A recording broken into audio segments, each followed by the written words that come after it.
زیادہ پاکستان اس وقت سیلاب میں ڈوبا ہے اور انفراسٹرکچر بہت پیمانے پر جو اب تک کی رپورٹس ہیں انفراسٹرکچر تباہ ہوا ہے. اب ایک طرف ان کی ظاہر ہے بحالی کے لیے بھی بہت سارا پیسہ چاہیے اور امداد انٹرنیشنل امداد بھی جاری ہے. مخیر حضرات بھی اپنی اپنی استطاعت کے مطابق فنڈ دے رہے ہیں. اب یہ جو فواد چودھری صاحب بھی کہہ رہے ہیں کہ یہ نہیں جانا چاہیے تھا IMF پروگرام کی طرف، لیکن چلیں وہ ریلیز ہوا جس کا ہم بار بار بات بھی کرتے ہیں.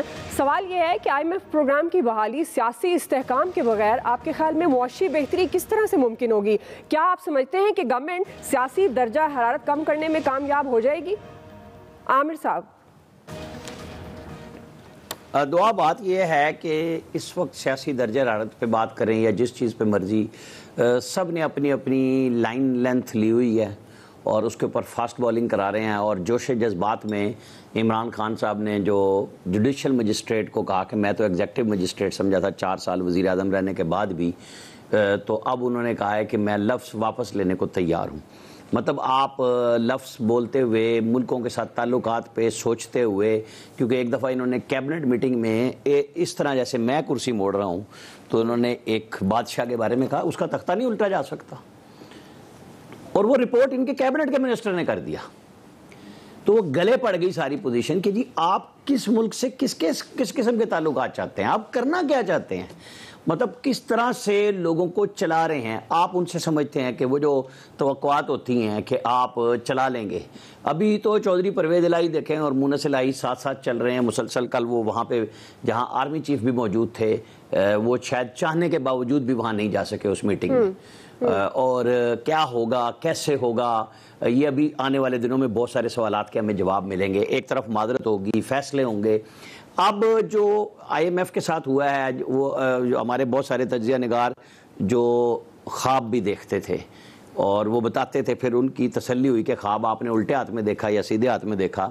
انہوں نے کل ایک ٹویٹ کیا کہ یہ تو سود والا قرضہ ہے. تو لوگوں نے ان کا ایک کوٹ لگایا، کیونکہ یہ خود بخود بہت سارے لوگ نا وہ ڈرائنگ روم کے پیچھے قرآن شریف کی وہ جو تفسیریں ہوتی ہیں وہ لگا کے سمجھتے ہیں کہ ہم سارے عقل اور شعور سے فارغ ہیں، اور یہ کتابیں پیچھے دکھا کے جو صرف ایک وہ پینافلیکس ہوتا ہے اور سمجھتے ہیں کہ ہم بڑے باشعور لوگ ہیں.